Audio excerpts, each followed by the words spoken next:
Gonna put my name on it somewhere, right? Right.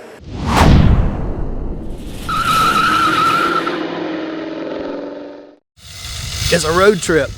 Today I'm in Mount Pleasant, North Carolina at the shops of MarsFab Offroad. And that's kind of a misnomer because my friends Chris Marshall and Andy Zuber do fantastic fab work on all kind of stuff. They got a little shop tucked away out here in the country, and I found that they're doing some custom Zoomie headers on a supercharged small block in a pickup truck. I just thought it'd be fun to tag along and watch what they got going on. Let me show you around.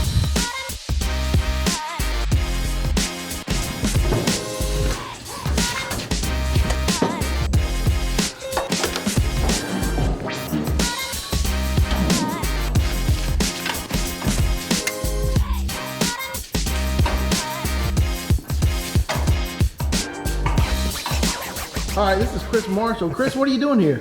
It's a 65 Ford. We're doing a set of Zoomie headers for it. It's a small block, blown small block with a billet supercharger. Pretty sweet. How come Zoomie? The owner can tell you, it's his style, he likes it. It's just old school. I like the looks, and gonna put the Sanderson baffles in them so it's street legal. I just like it. What are you gonna do with this truck when you get it done?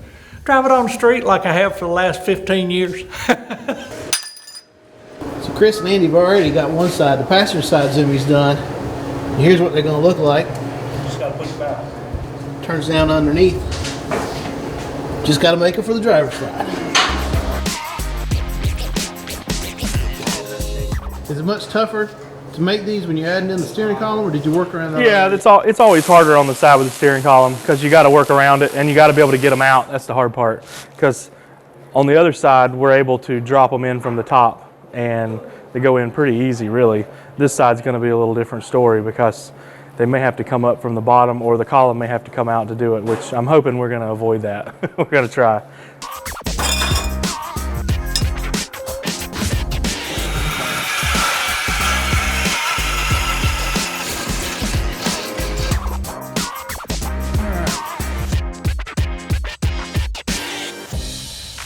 So the flange size on the engine's engine 5/8. So we're running engine 5/8 tube down to engine 7/8 tube. And we have the Sanderson Zoomie baffles for engine 7/8 tube. So got to get them to match. I have to flare this stuff just a little bit. So this gives me just enough flare on the end that they'll slide into each other and can be tigged nice and pretty. So. Hopefully we don't break the tool here. Where did you get that flare tool? I actually got it from O'Reilly's. It's a rental tool, and it's like $30. So I told him, I was like, well, they said it's a 48-hour rental. I said, well, you're not getting back in 48 hours. Should I just buy it? And they're like, well, you got to pay for it anyway, so I get to keep it. Millie, the shop dog, has her own little private area. Say hey, Millie. Hey, Millie.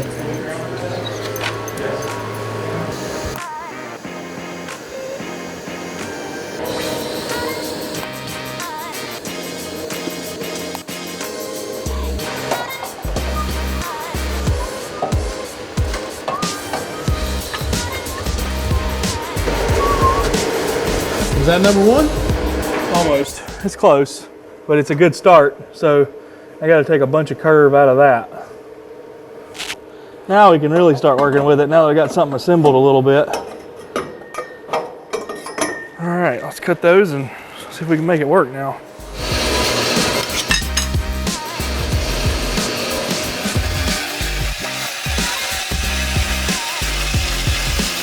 That's like a polished surface. Yep. With the bandsaw or with that saw. So what we do is just hit it to the disc sander. The disc sander will, as you work your way around, you can see where it's touching and where it's not, because you can see the old cut. I don't know if the light will hit it right, but you can see the old cut, how I've not quite gotten all the way flat.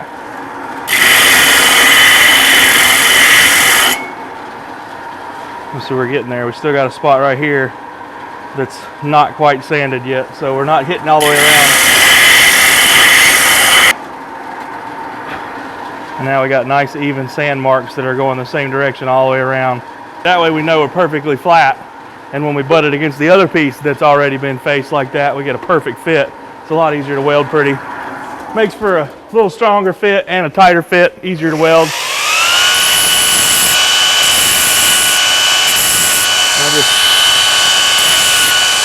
deburr the outside edge to knock the sharpness off, but you don't want to cut too much because you'll make the edge thin and then you end up burning through. So, and then I use a deburring tool. Just use a little hook deburring tool and run that around the inside, and it takes all that gum out of the inside. And now it's nice and smooth, nice finished edge. Just makes for a lot better finished product.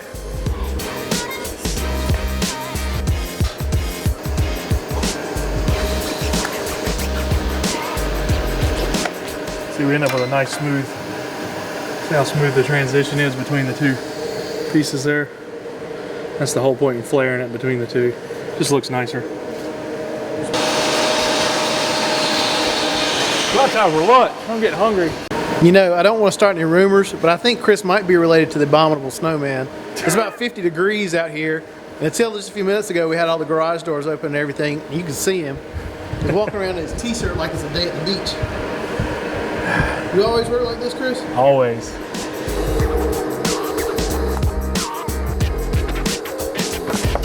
And they need to be placed right so when you weld it, they don't show up looking like crap. All right. There's tube number 2. And hopefully clears the spark plug.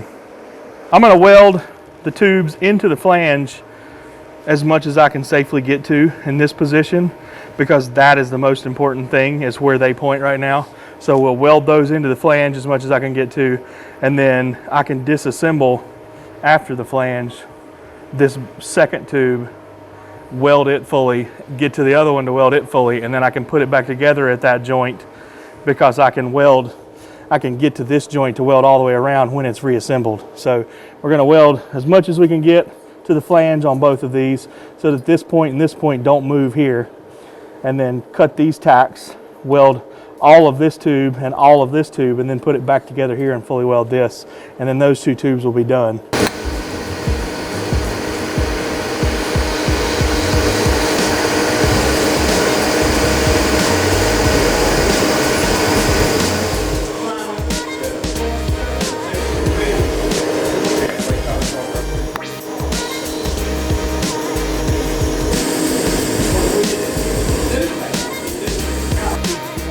Yeah, this is just mild steel.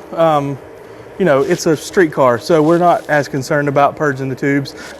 It's not really necessary in this case. It's not a, you know, we're not worried about super tight horsepower numbers and flow rates and stuff like that, so not as big of a concern on this job. But you could do the purge. We could, yeah, we could purge them. We could back purge everything and, you know, keep the inside looking as good as the outside and that kind of thing. These are going to be coated and probably blasted pretty smooth, and it does. It takes a lot more work, and well, it's not a lot more work, but it's a little more involved, and you go through twice as much gas or more. So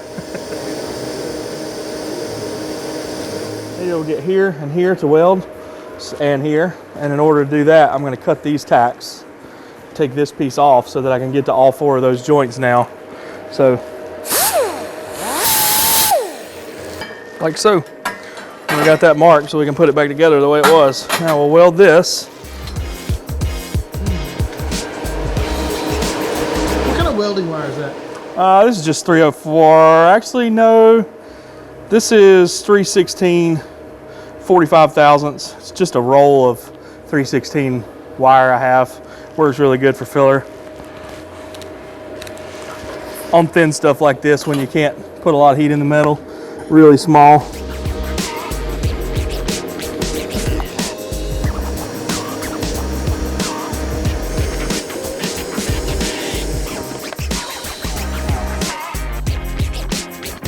Now here's a cool trick. They're using a piece of 1-inch square tubing as a jig to make sure all the header tubes are equally spaced at the exit.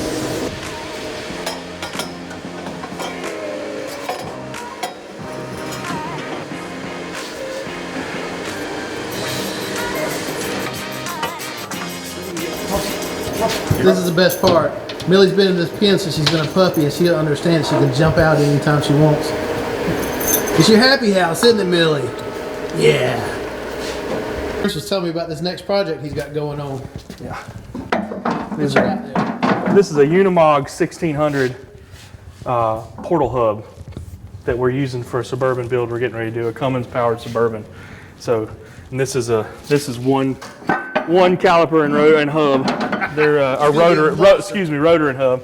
It's they very heavy, a couple 100 pounds for just the hub. So we had to build a crane, a shop crane, just to be able to move stuff around because the axles weigh like 1,500 pounds a piece. So. And you were saying this is going to be a year-long build for you? Yeah, it'll probably be. I'm expecting 6 to 9 months probably.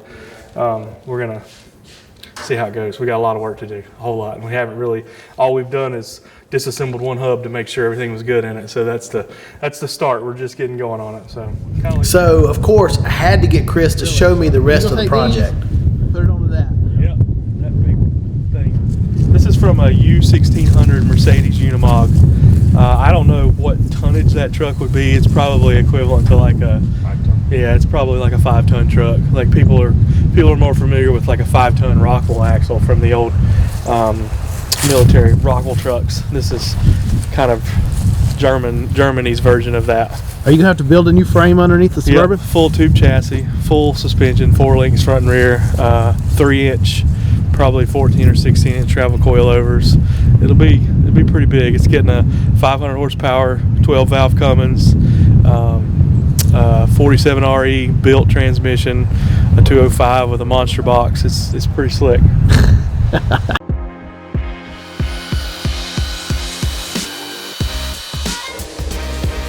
And now we're back to welding up headers.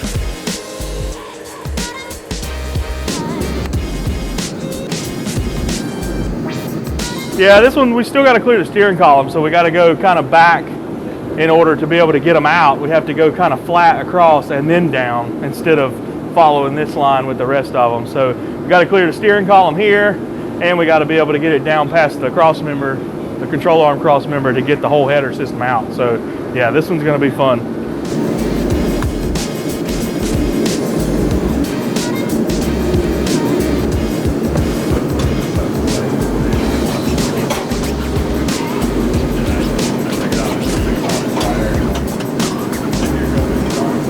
Just a bit of a hiccup.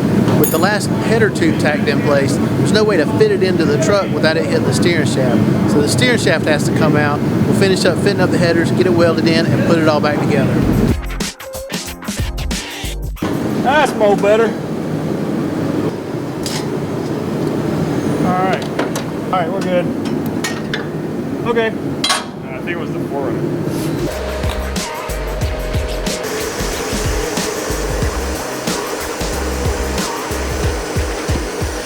Now we pull it back out and start welding the rest of it.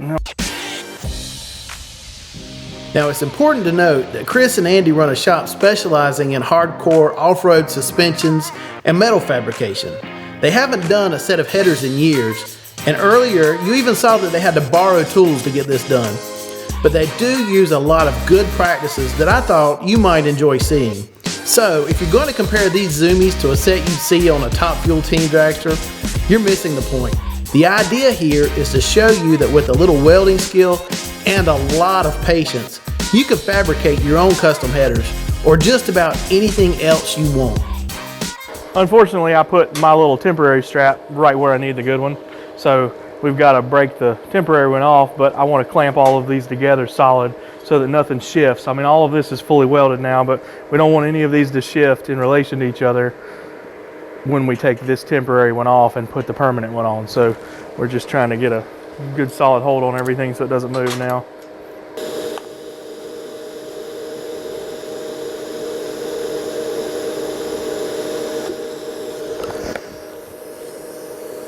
These are baffles, Zoomie baffles made by Sanderson. They slip inside an inch and 7/8 tube.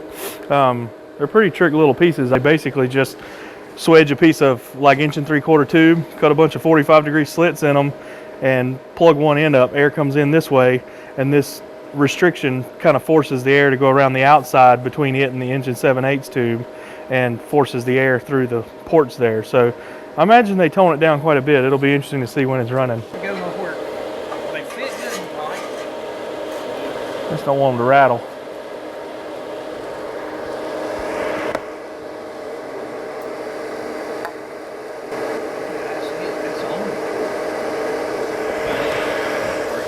And finally, a little cleanup just to make sure that the header flanges sit flush against the exhaust gasket.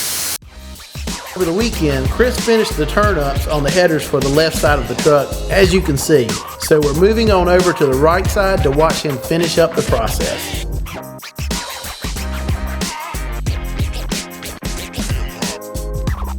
Chris uses a piece of angle iron and a clamp to create a cradle for marking up the tube length and the angle of the turn-ups before tacking each tube into place. It does the trick. It's all it needs to do is hold the two tubes pretty much the same, so I can look at them and make sure it looks okay and then tack them, and it works pretty good for that. So see, it lines them nice and even. Tubes all match each other. Works real good. Now I got to just figure out how much to cut off of this one. Make them match. A whole bunch.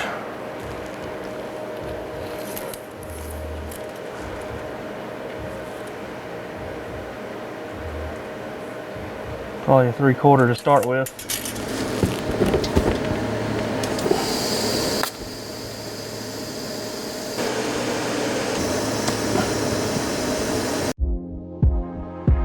And here's the result with all 4 turn-ups in place.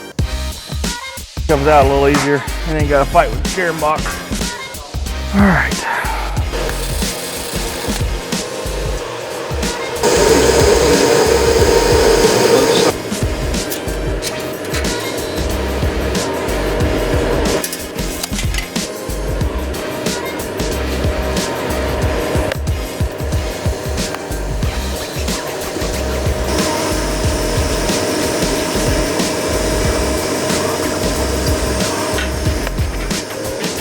And of course, the final touch is just a little bit of marking.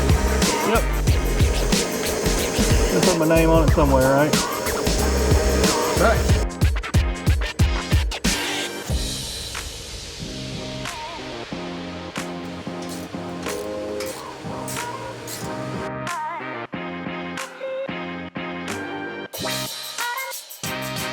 And there we go. The good news is that the headers are in and they look great. The bad news is that the engine isn't fully plumbed, so we can't fire it up and see flames shoot out of the Zoomies yet. But Eddie promises me that as soon as he has it ready to roll, he'll invite me by and we can see it for ourselves.